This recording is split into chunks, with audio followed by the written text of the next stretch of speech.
Vamos a ir a Apocalipsis capítulo 7. Perdón, capítulo 8. Apocalipsis capítulo 8, versículo 1.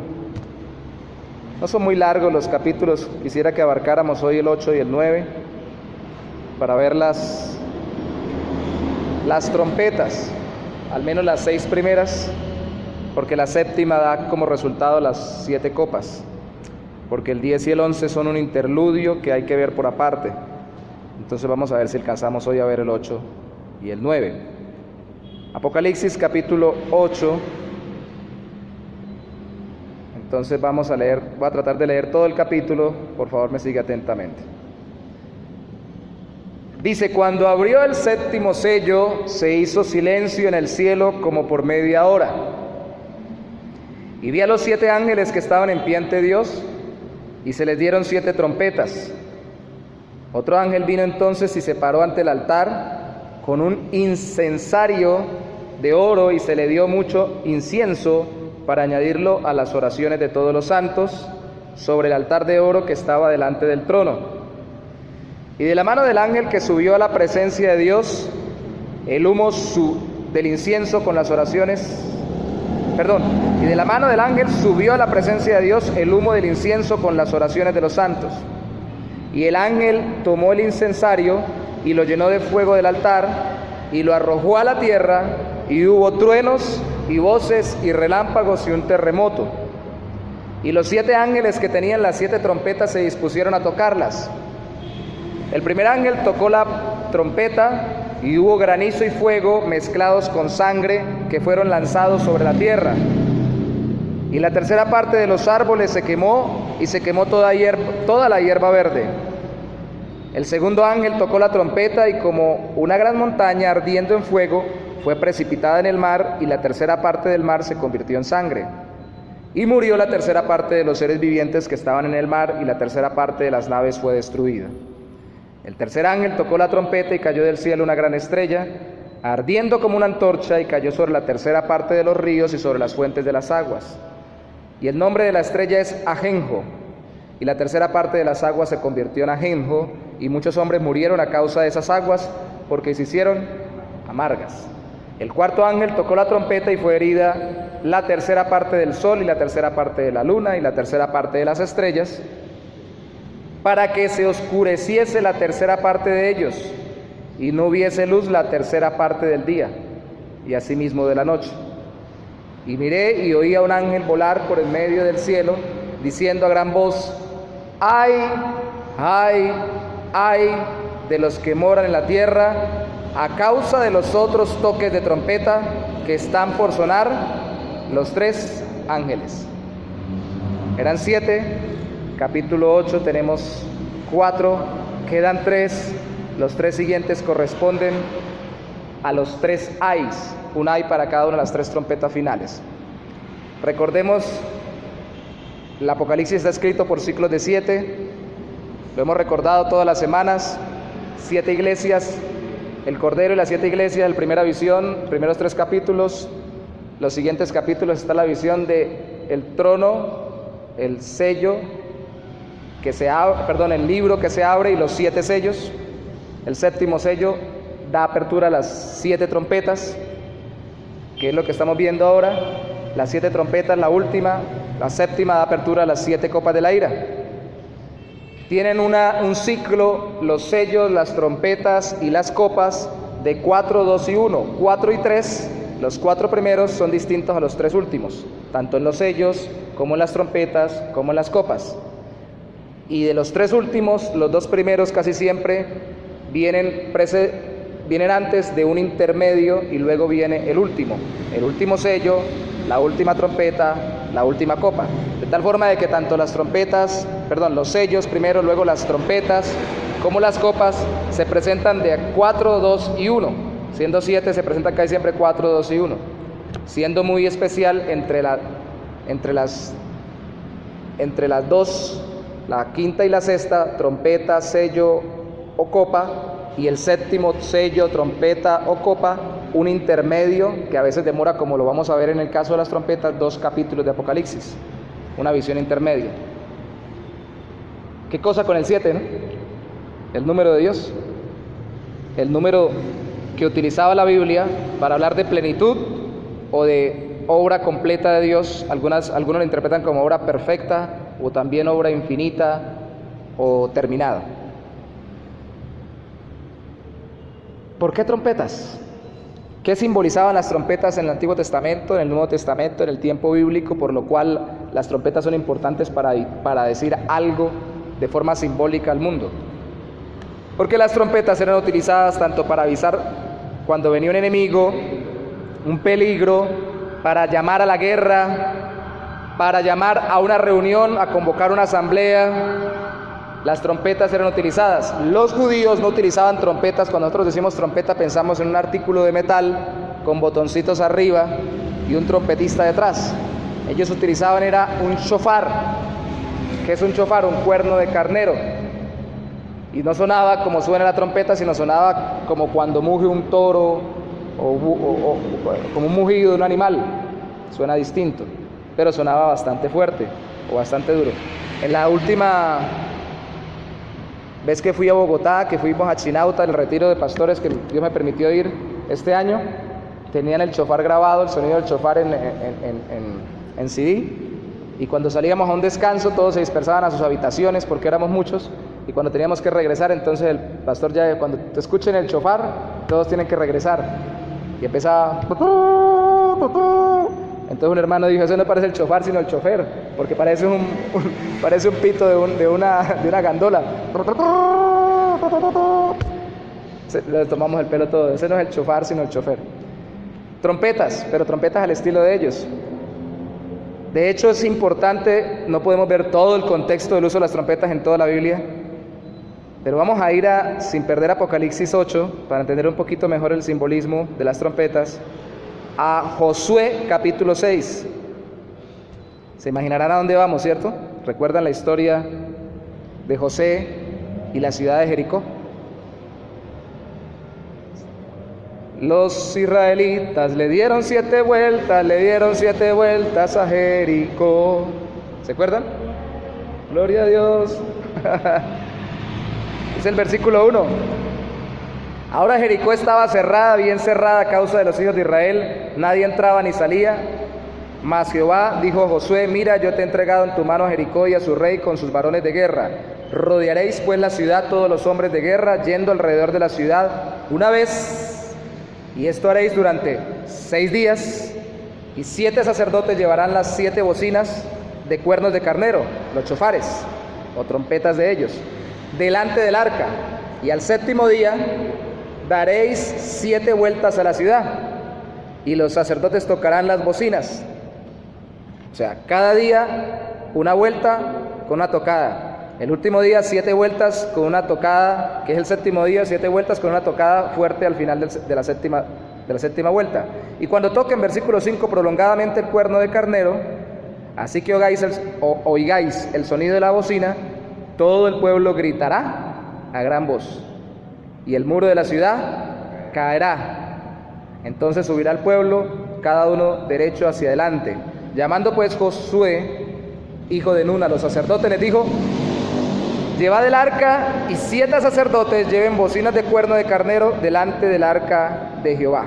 Bueno, y ahí está el resto de la historia. Ustedes recuerdan, ellos hicieron tal como les dijo Dios, y a la 7ª trompeta en el 7º día, que fue la 7ª vuelta, durante el 7º día tocaron, gritaron, las murallas cayeron de tal forma que ellos pudieron entrar. Algunos hablan, incluso yo he escuchado alguna vez veía una vez un documental donde decía que supuestamente habían encontrado los arqueólogos el lugar donde estaban las murallas de Jericó, y que era curioso que alrededor de las murallas o debajo de las murallas precisamente había como una especie de falla, así como la hay por ejemplo de aquí a Cúcuta. Hay una parte donde hay una falla, creo que después de Pamplona, que siempre arreglan la carretera y siempre vuelve y se hunde. Hay una falla geológica, y que curiosamente decían ellos, si ese es Jericó, si lo habían encontrado, debajo de las murallas exactamente había una falla sísmica, una falla geológica, y preciso las murallas cuando cayeron, según esto, no se vinieron hacia afuera, se le hubieran caído encima a los israelitas, ni se fueron hacia adentro, hubieran matado por lo menos algunos de los de Jericó, sino que se hundieron, de tal forma de que se cumpliera que ni ellos se murieran, los israelitas, y ellos mismos mataran a los de Jericó. Decían ellos, esto es una coincidencia. Bueno, sabemos que en Dios no existen coincidencias. Lo curioso del asunto es que, si se dan cuenta, son 7 sacerdotes cargando 7 trompetas durante 7 días, y en el séptimo día dando 7 vueltas, y a la séptima vuelta tocando la trompeta. Se parece mucho a lo que estamos viendo en Apocalipsis, ¿cierto? O sea que no nos debe parecer raro. Cuando nosotros hacemos cuentas, sacamos, redondeamos cifras, decimos, bueno, de 10, 10, 20, 30, 40, 50, 60. Nosotros utilizamos el método decimal, ellos utilizaban el método de 7, 7 en 7. O sea que para ellos era normal hacer este tipo de cuentas. Por eso el número para ellos de plenitud es el 7. Nosotros pensamos más en decenas, ellos pensaban más en grupos de 7. Eso es muy importante. Pero también pensaban en la obra de Dios perfecta, en ciclos perfectos de 7. Y la trompeta sirvió para anunciar, que esto es muy importante y sirve el simbolismo para Apocalipsis, aunque no lo relacione directamente, para anunciar que el pueblo de Dios, por la obra de Dios, vaya a recibir la victoria en el mundo, y que el Señor ya va a llegar a conquistar el mundo totalmente.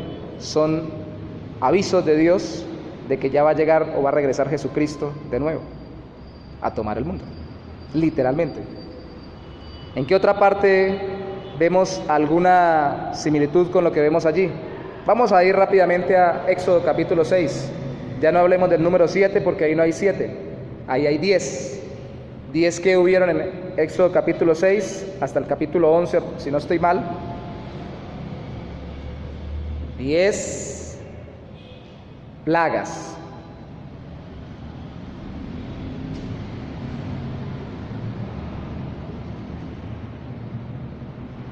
Entonces, capítulo 6,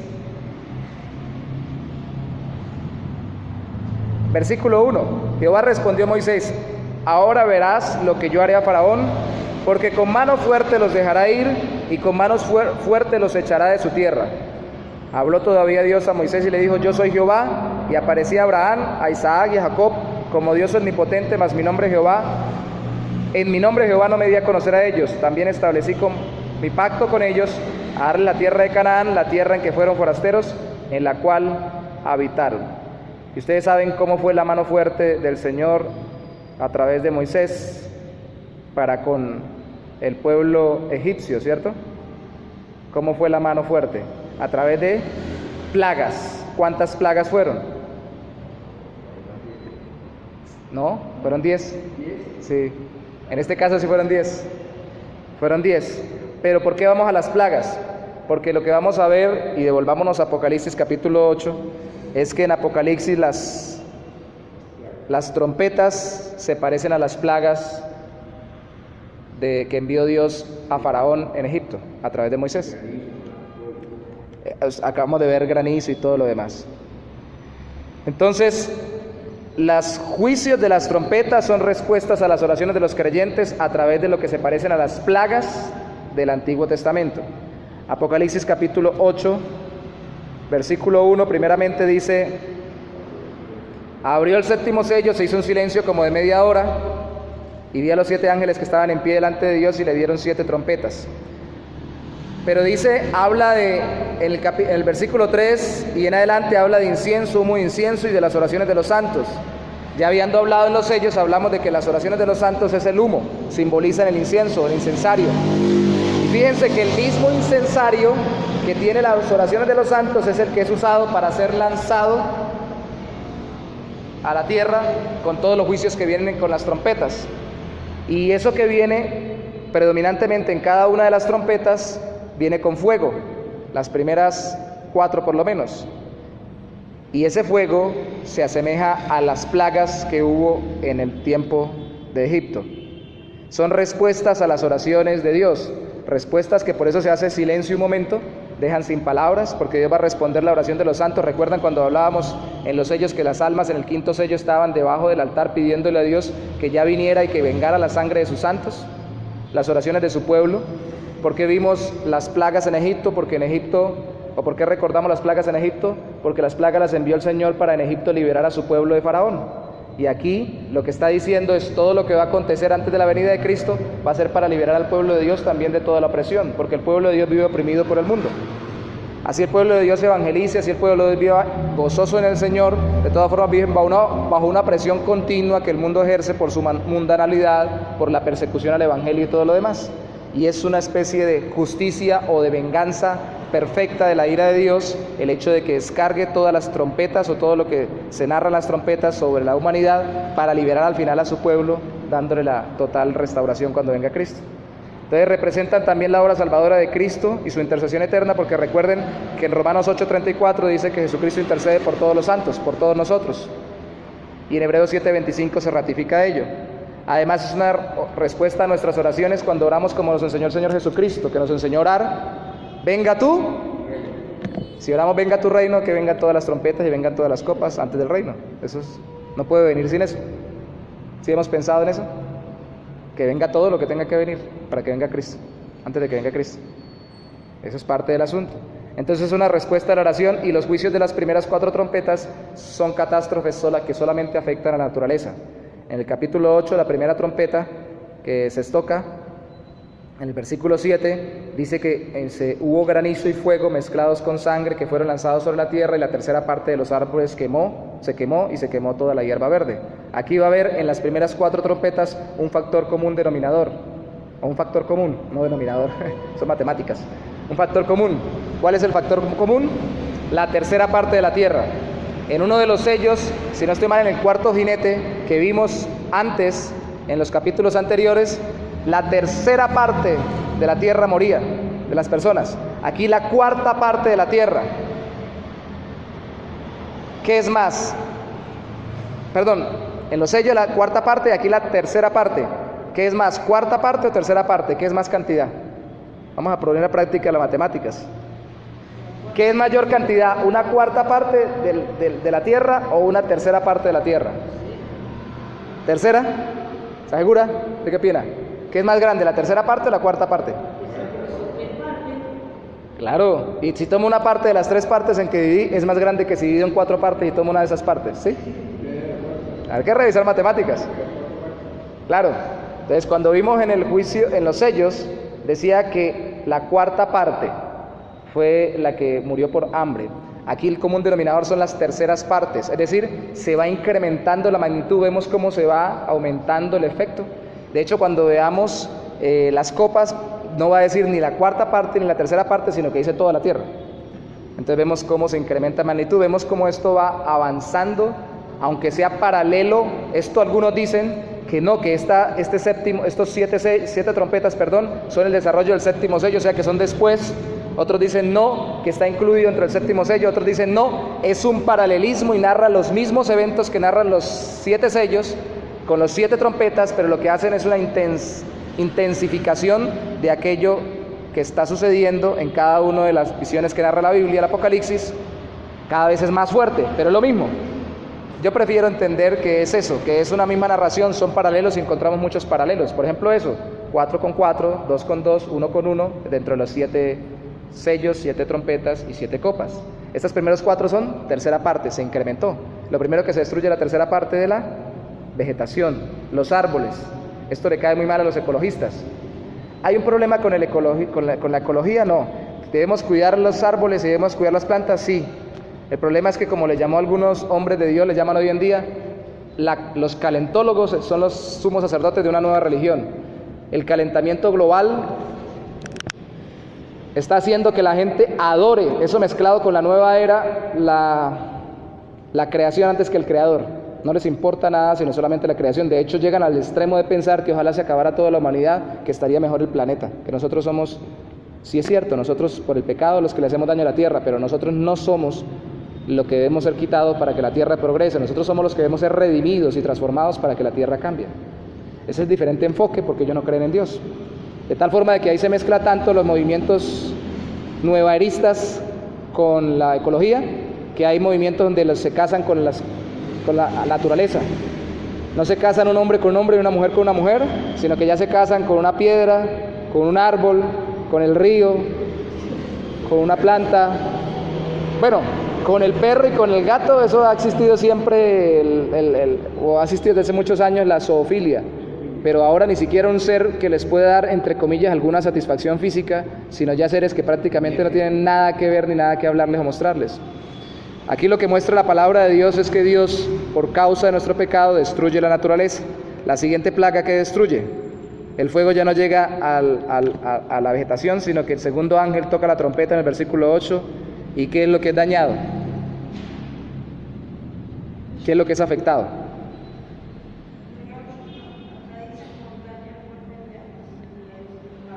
El mar.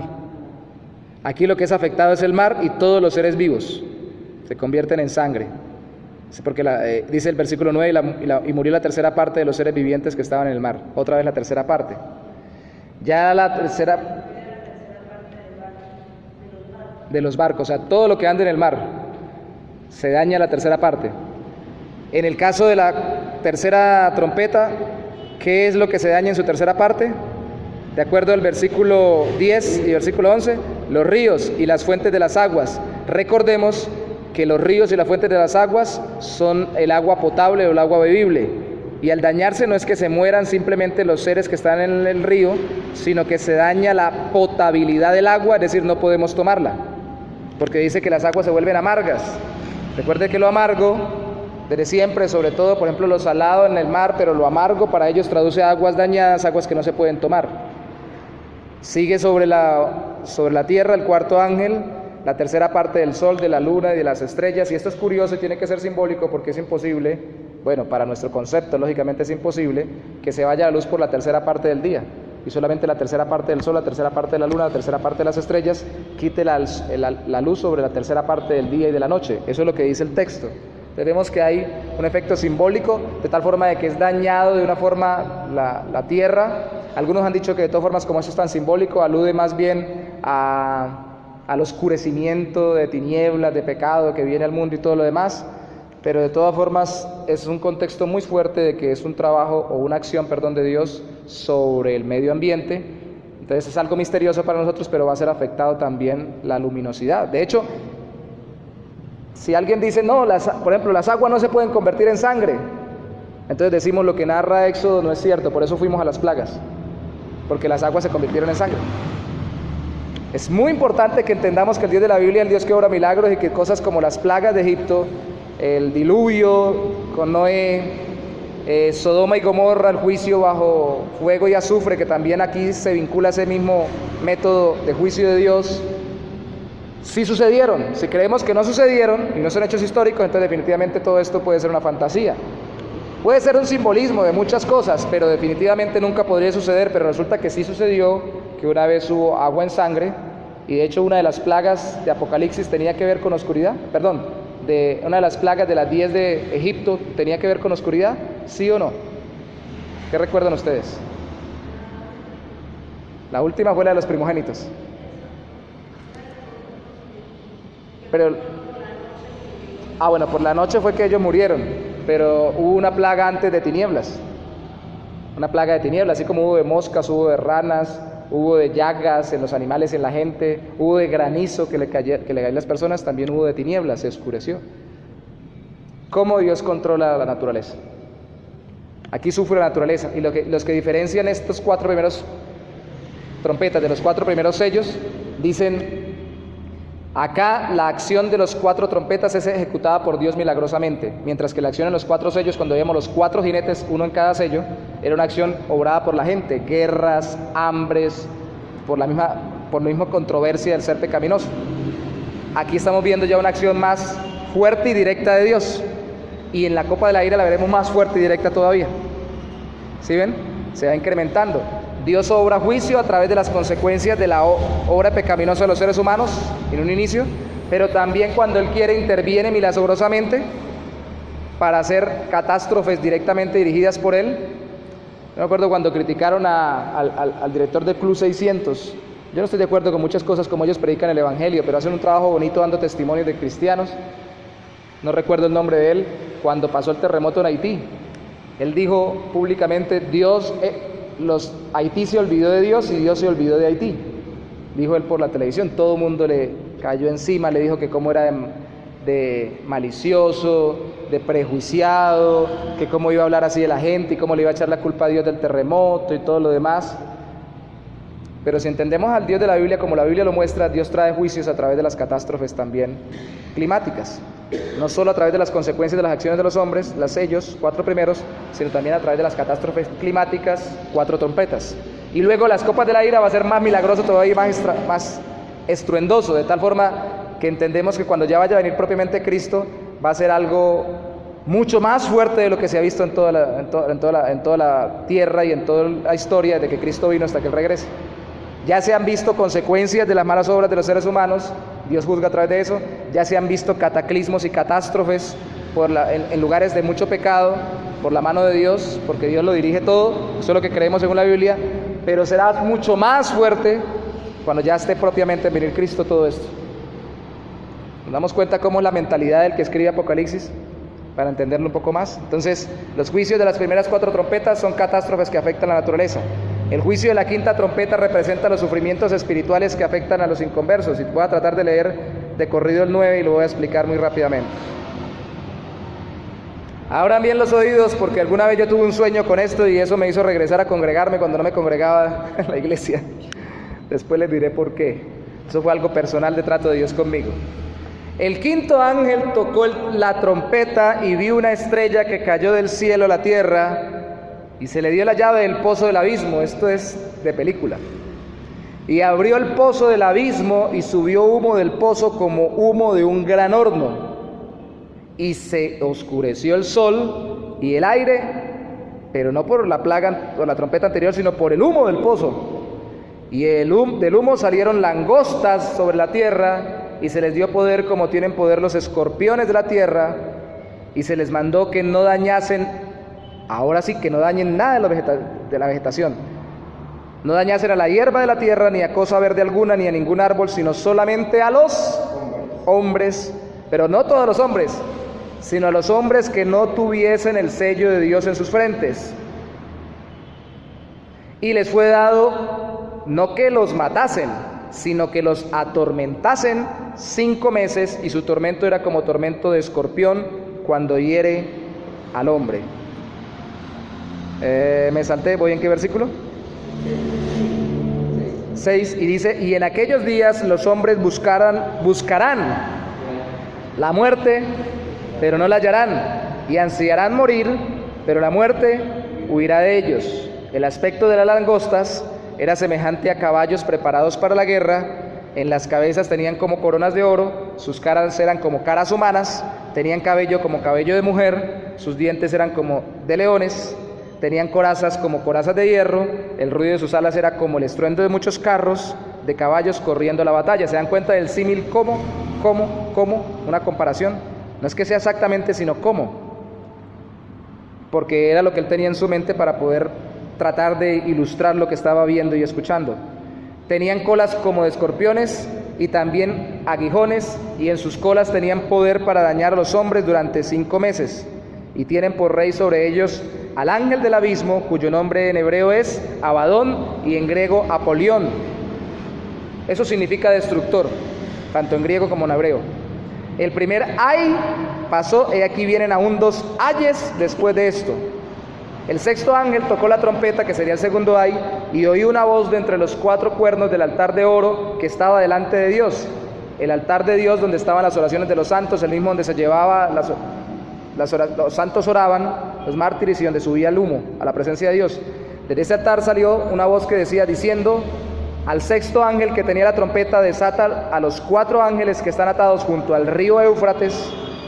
Y fueron desatados los 4 ángeles que estaban preparados para la hora, día, mes y año, a fin de matar no a todos, sino a la tercera parte de los hombres.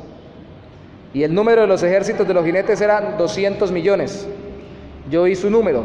Así vi en visión los caballos y a sus jinetes, los cuales tenían corazas de fuego, de zafiro y de azufre. Otra vez, el fuego, el azufre vienen en todos los aspectos de las trompetas. Y las cabezas de los caballos eran como cabezas de leones, y de su boca salía fuego, humo y azufre. Por estas 3 plagas fue muerta la tercera parte de los hombres, por el fuego, el humo y el azufre, plagas que salían precisamente de estos ejércitos. pues el poder de los caballos, versículo 19, estaba en su boca y en sus colas, porque sus colas, semejantes a serpientes, tenían cabezas y con ellas dañaban. Se parecen mucho a los que salieron del abismo, ¿no? Y los otros hombres que no fueron muertos con estas plagas, ni aún así resalte esto, ni aún así los que no fueron muertos se arrepintieron de las obras de sus manos, ni dejaron de adorar a los demonios y a las imágenes de oro y de plata y de bronce, de piedra y de madera, las cuales no pueden ver, ni oír, ni andar. Y no se arrepintieron de sus homicidios, ni de sus hechicerías, ni de su fornicación, ni de sus hurtos. Cuando veíamos los sellos, en una determinada parte de los sellos, la gente decía, ¿quién podrá estar de pie delante del trono de Dios y de la ira del trono de Dios? Y la respuesta, ¿quién podía estar en pie? Eran los que estaban sellados con los 144,000 sellados y la multitud con vestiduras blancas. Al parecer, esto es una especie de paréntesis en el sello 6 y el 7, que se va otra vez al principio de la era cristiana, cuando pasan todos esos acontecimientos, y solamente esos acontecimientos pueden soportarlos sin dañar su corazón y prevalecer delante de Dios aquellos que caminan con el Señor, sellados por el Espíritu Santo, con el sello del Padre, de acuerdo a Apocalipsis, que es el sello de la redención, o para el día de la redención, de acuerdo a Efesios. No tenemos tiempo para volver a explicar todo lo que expliqué la semana pasada de los sellos, porque tuvimos que hacer énfasis en eso cuando vimos a los 144,000 sellados. Pero una de las alusiones que algunos dicen 144,000 es un número simbólico, es porque aquí se dice que los que están sellados en sus frentes, y no dice el número. O sea, quiere decir que el número era un simbolismo del pueblo de Dios, y aquí no dice el número porque no tienen que ser exactamente siempre los mismos, sino que sencillamente el concepto no son tantos en número, sino el concepto es el 144,000 simbolizan todos los que son el pueblo de Dios. Y ténganlo muy en cuenta cuando vayamos a ver la marca de la bestia, porque la contraparte en el Apocalipsis del sello de Dios es la marca de la bestia. A bestia, dijo un tipo en televisión. La marca de la bestia, el sello de Dios. Entonces estas trompetas quinta y sexta traen juicio sobre los seres humanos y no sobre la creación. Juicio que se da luego de la caída de Satanás, porque la ilustración de que viene y que cae allí en la quinta trompeta, en Apocalipsis capítulo 9, versículo 1, dice que el quinto ángel tocó la trompeta y vio una estrella que cayó del cielo a la tierra y se le dio la llave del pozo del abismo. Bueno, hay muchas interpretaciones siempre de los textos apocalípticos, pero recuerden que Cristo dijo en el momento determinado, cuando Él estaba predicando y Satanás estaba oponiendo, levantando demonios y todo lo demás, dijo, vi a Satanás caer como un rayo. Apocalipsis luego en la visión también más adelante de la mujer y el dragón, también se va a ver a Satanás cayendo sobre la tierra. Las estrellas simbolizan a veces a los ángeles, y los ángeles caídos caen para contraponerse a la obra de Dios, o recuerdan que son eso, caídos. Diferente al Señor que está en el cielo, ellos son seres caídos. Ahora el abismo, que es el abusos en el griego, de acuerdo al texto, es el lugar sin fondo, y muchas veces se utiliza para el mar porque ellos creían y todavía se creen que el lugar más profundo de la tierra está en el fondo del mar. Pero también simboliza el lugar donde van a ir las personas a atormentarse.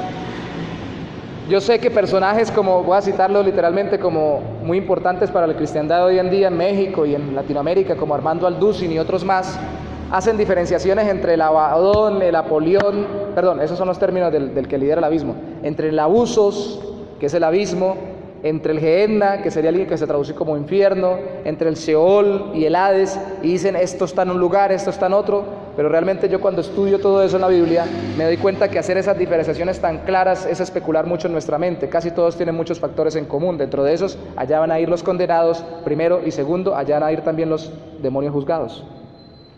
De hecho, no pierda, ¿qué fue lo que le dijeron los demonios a través del endemoniado gadareno a Jesús? ¿Qué le pidieron? Vaya a Lucas capítulo 8, versículo 38. Lucas, veámoslo literalmente, Lucas capítulo 8, versículo 31. Porque Mateo dice, ¿has venido a atormentarnos antes de tiempo? Pero en Lucas capítulo 8, versículo 31, recuerden que cada uno capta las palabras para completar el enfoque como una fotografía desde diferentes ángulos, para que nosotros veamos todos los aspectos de los relatos bíblicos. 8:31.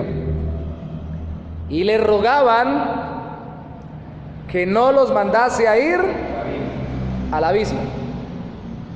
Que no los mandase a ir al abismo. Ahora, cuando usted mira en Mateo capítulo 8, también precisamente, a veces nos sirve. Yo no sé si realmente tuvieron en cuenta eso cuando armaron los capítulos, porque a veces Lucas 8, Mateo 8 concuerdan con ciertas cosas. Aquí concuerda. En Mateo capítulo 8 está la historia también del endemoniado gadareno, y ahí no le dice que lo mandaron, que no lo mandara al abismo, sino que qué es lo que le preguntan los endemoniados, que qué parecen en plural. ¿Qué es lo que le dicen? Verso 29. Y clamaron diciendo: ¿qué tienes con nosotros, Jesús, Hijo de Dios? ¿Has venido acá para atormentarnos antes de tiempo? Ahí no están hablando de ir al abismo, están hablando los demonios a través de los endemoniados de ir a un lugar de tormento o a recibir un tormento antes de tiempo. Lo que concluimos es que el abismo es el lugar de tormento para los demonios. ¿Sí? Entonces, se le da las llaves del infierno a Satanás cuando el Señor tiene las llaves del Hades y de la muerte, de acuerdo al Apocalipsis capítulo 1. Igual que en Apocalipsis capítulo 1 el Señor hablaba con voz de trompeta, o sea que las trompetas son avisos de la venida de Él, como lo dice Tesalonicenses cuando dice que a la final trompeta vendrá el Señor Jesucristo. En Apocalipsis también se habla de que el Señor Jesucristo, en la visión del capítulo 1, tiene las llaves del Hades y de la muerte, que lo que quiere decir que Él puede entrar y salir de la muerte, es lo único que pudo resucitar. Se contrasta con el hecho de que Satanás se da la llave como cuando uno le da la llave a alguien, pero para el cuarto más oscuro, donde va a ir a dormir, a sufrir allá donde está durmiendo. Se le da la autoridad momentáneamente, providencialmente, para que se desaten todos los demonios que están encarcelados. No me pregunte si estuvieron libres y luego los encarcelaron para que ahí se liberaran. No me pregunte si estaban encarcelados todo el tiempo y otros son los que andan libres. Vuelvo y le repito, todo eso son especulaciones que se hacen en la mente. Lo que yo sé, lo que enseña la Biblia, es que los tormentos que reciben las personas que no son creyentes antes de la venida de Cristo, desde que Cristo vino hasta que Cristo regrese, pero más fuertemente cuando ya vaya a regresar, son tormentos que son aguijoneados, impulsados, estimulados por el mismo infierno y por Satanás y sus demonios, que lo hace a través de la pecaminosidad de la persona. ¿Esto qué quiere decir? ¿Que la gente no tiene la culpa por sus pecados? ¿Ustedes qué piensan? ¿Si tienen la culpa o no tienen la culpa? Pobrecitos, y son estos demonios los que vienen del abismo y que les hacen pecar. ¿O si tienen responsabilidad? Sí, la Biblia dice que tienen responsabilidad, pero también la Biblia dice que Satanás es el que está liderando en este mundo la oposición al reino de Dios para que se obre fuera la voluntad de Dios, para que se haga todo lo que es pecaminoso o que es aborrecible delante de los ojos de Dios. O sea que son alentados, dirigidos. ¿No recuerdan lo que dice Pablo, por ejemplo, en Timoteo, cuando le dice a Timoteo que todas las doctrinas que son falsas son doctrinas de demonios? Que enseñaron a no casarse, 1 Timoteo, si no estoy mal, capítulo 4, pero porque son doctrinas de demonios. Y abstenerse del uso natural de la mujer, o abstenerse, bueno, eso lo dice en otra parte, en Romanos, pero abstenerse también de alimentos que Dios creó para que con acción de gracias gustásemos de ellos, y ciertas doctrinas que son doctrinas de demonios. Hermanos, nosotros a veces responsabilizamos, y está bien responsabilizar mucho al ser humano, pero a veces olvidamos, porque no la vimos hablando en nuestras iglesias, del Satanás, de que el demonio está fluyendo y moviéndose Satanás de una manera impresionante. El diablo no puede estar en todos lados, ni a todo el mundo se le aparece el diablo, que es el gran problema. Todo el mundo dice, fue el diablo que se me apareció. Y el pobre diablo dice, no, pero yo no puedo estar en todos lados tampoco, porque yo no soy Dios. Pero sí hay un ejército de demonios que la actividad demoníaca va a ser incrementada antes de que venga Cristo de una forma espectacularmente grande para que puedan ser atormentados. Porque déjeme decirle que las personas que caminan sin el Señor en una vida de pecado sufren por su pecado. Así digan que gozan, sufren. Veamos los vicios, las adicciones. ¿Sufre o no sufre el ser humano cuando tiene una adicción? Y al mismo tiempo es responsable, pero al mismo tiempo está esclavizado por Satanás. Le paga al diablo para que le dé juguete, para que lo atormente. ¿Cómo le paga? Trabajando para que, y poniendo a su disposición su vida, su cuerpo, sus bienes, sus recursos, para que le dé supuestamente una satisfacción según el mundo. Tanto el esclavo sexual, como el esclavo de drogas, como el esclavo de tecnología, como el esclavo de compañía, como el esclavo. Fíjese que al final, en la última trompeta, me estoy adelantando de las que leímos, que es la sexta, todavía no vamos a llegar a la séptima, habla de que ninguno quiso dejar la idolatría. Y todo lo que me esclaviza a mí, que no me deja ser dirigido por Dios, es un ídolo al que le sirvo. Entonces sufren tormentos, se dan por la pobredumbre espiritual simbolizada por el humo que sale en el capítulo 9, versículo 2 del abismo. La aplican los demonios, es un tormento espiritual, de acuerdo al capítulo 9, versículo 3 al 5, imposible de eliminar con la muerte. La persona cuando muere no descansa. Si está caminando en pecado, está sufriendo por el pecado, no descansa, continúa. Recuerden a Lázaro y el rico. Ahora ya el tormento espiritual que le da el demonio por la práctica del pecado va a continuar en la eternidad incrementado, no va a descansar. Por eso es que la muerte no se los puede quitar. El tormento, un tormento que es conforme son los demonios. Simbolismo de caballos de guerra porque los demonios son violentos y rápidos. Simbolismo de coronas porque son poderosos o adquieren poder en este mundo. Simbolismo de caras humanas porque son inteligentes y son más sagaces que el mismo ser humano en muchas cosas, porque tiene lidiando con el ser humano, los demonios, toda la vida del ser humano. Desde que Adán y Eva fueron creados, Satanás vino y los demonios vienen incitando a los seres humanos a pecar. El cabello de mujer, ¿qué simboliza? Algunos han dicho que puede ser que el cabello, como en el caso de Absalón, el hijo de Jonatán, significaba como hermosura y todo lo demás, pero también significa, porque ahí habla de mujer, seducción o sensualidad, es decir, que atraen o que seducen. El hombre también puede seducir, pero habla de sensualidad o seducción. Así son las estrategias de Satanás en el mundo. Y son como langostas. ¿Y cómo son las langostas? No las langostas de mar, ¿no? ¿Cuáles langostas hablan acá? ¿Los qué? Los saltamontes. El equipo de baloncesto donde está entrenando mi hijo. Se llama así, los saltamontes. Las langostas, recuerdan en Joel, hay que leer otra vez el profeta Joel, está citando otra vez toda la profecía de Joel. Recuerda que Joel habla de la oruga, el santón, el revoltón y la langosta, mi ejército que vinieron dice Dios, mi ejército, porque Dios fue el que permitió que viniera toda esa plaga de langostas y acabaran. Cuando vienen las langostas, vienen por manadas y acaban con los cultivos, y eso era una plaga tremendísima que Dios enviaba como juicio también, sea el pueblo impío por ser impío, o sea el pueblo creyente por caer en desobediencia con Dios. Hay que leer otra vez Joel. Todo lo que sale en Apocalipsis tiene que ver con, simbólicamente hablando, con textos del Antiguo y Nuevo Testamento, pero sobre todo con textos del Antiguo. Entonces, un tormento espiritual dirigido por Satanás, porque si las plagas son destructivas, los demonios son destructivos, Satanás es Apolión, Abadón, significa literalmente destructor. Lo que hace es destruir, todo lo daña. Así le decimos a veces a las personas cuando agarran una cosa y todo lo parte. Uno le dice, tiene manitas de estómago, todo lo muele, todo lo daña, parece un destructor. Eso simboliza la quinta trompeta, que es como una plaga. Y el juicio de la sexta trompeta representa guerras mundiales apuntando a una guerra final. ¿Dónde viene esta guerra contra el pueblo de Dios? Desde donde siempre salieron los pueblos enemigos de Dios. ¿De dónde salieron siempre los pueblos enemigos del pueblo de Israel? Desde allá, desde el Tigris y el Éufrates. ¿Recuerdan los grandes imperios? El imperio de Babilonia, el imperio medo-persa. Todos esos imperios venían del Tigris y el Éufrates. ¿Qué territorios son esos hoy en día? ¿Dónde queda el Tigris y el Éufrates? Aquí solamente se menciona el Tigris. ¿En qué países hoy en día? ¿Ni idea? En Irán e Irak. El uno se creía que era Persia y el otro Babilonia. Por eso muchos estudiosos dicen que de allí viene la Segunda Guerra Mundial. Bueno, y lamentablemente para los seres humanos, allá donde más controversia en esa zona de desatarse la Tercera Guerra Mundial, entre Irak, Irán y esos países contra el pueblo de Israel. O sea que no tendría mucho descabellado, pero simboliza a las que siempre se opusieron al pueblo de Dios. Y apunta a una guerra letal con fecha determinada por Dios, porque en el versículo 15 dice que para la hora, día, mes y año estuvieron las personas. O sea que hay una fecha concreta donde se va a desarrollar una gran guerra en contra de todas las personas que caminan con Dios, o en contra de Dios mismo y su palabra. Esta sexta trompeta equivale, aunque se veía más incipientemente, al sexto sello, y va a equivaler a la sexta copa, y todas apuntan. La sexta copa más directamente va a hablar de una última guerra final.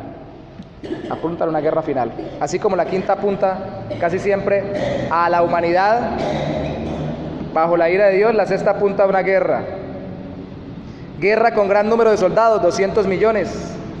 Sus características parecían a las de los demonios, fuego, humo y azufre, porque el ser humano, en medio de su maldad, trae destrucción como la de un demonio. Y guerra que no da arrepentimiento a los pecadores. Llegamos al final del capítulo 9, dice el versículo 17 al 19, que no se arrepintieron. Lo que indica que cuál es el objetivo entonces de las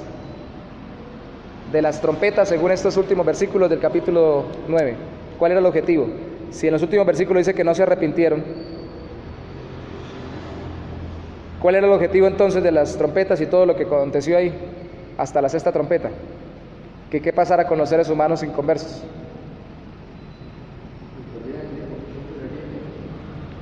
Dejar clara su condena. El objetivo era demostrarles que tenían que arrepentirse, pero ellos, en vez de arrepentirse, se metían más en su idolatría, en sus pecados y en todo lo demás. No dejaron las obras de sus manos, versículo 20, ni dejaron de adorar a los demonios. Y directamente, ¿se acuerdan que hablamos de los demonios que salían del abismo? Directamente dice que lo que la gente adora es demonios. Todo ídolo, detrás su falsa adoración, que no es una oración real a Dios, todo ídolo que las personas adoren, detrás tiene un demonio. Así el ídolo, yo me atrevo a decir lo siguiente, aunque no lo diga literalmente, por la aplicación moderna hoy en día, así el ídolo no sea de madera, ni de palo, ni de cemento o de concreto, sino sea una persona, una actividad, el trabajo, el equipo de fútbol, lo que sea. Si es un ídolo, ¿quiénes son los que se gozan con la idolatría de los seres humanos? Los demonios. ¿Y quiénes son los que aprovechan para oprimir al ser humano? Los demonios. ¿Y a quiénes realmente están idolatrando los seres humanos? A los demonios. Aunque nadie dice, no, pues yo a mí me gusta es Cristiano Ronaldo y se llama Cristiano. Ese es mi ídolo, yo no creo que ese sea un demonio. Se llama Cristiano. ¿Qué va a ser un demonio? No, Cristiano no es un demonio, pero detrás de la idolatría, el que se alimenta es un demonio para poder oprimir al ser humano. No se arrepintieron tampoco, verso 21, de sus homicidios, ni de sus hechicerías, ni de su fornicación, ni de sus hurtos. No solamente pecados que directamente se ven como idolatría, sino pecados de todo tipo. No se arrepintieron. La séptima trompeta, la veremos en el capítulo 11, al final del capítulo 11, representa el fin del mundo, y la veremos cuando estudiemos después de estudiar el capítulo 10 y el capítulo 11, que es el interludio.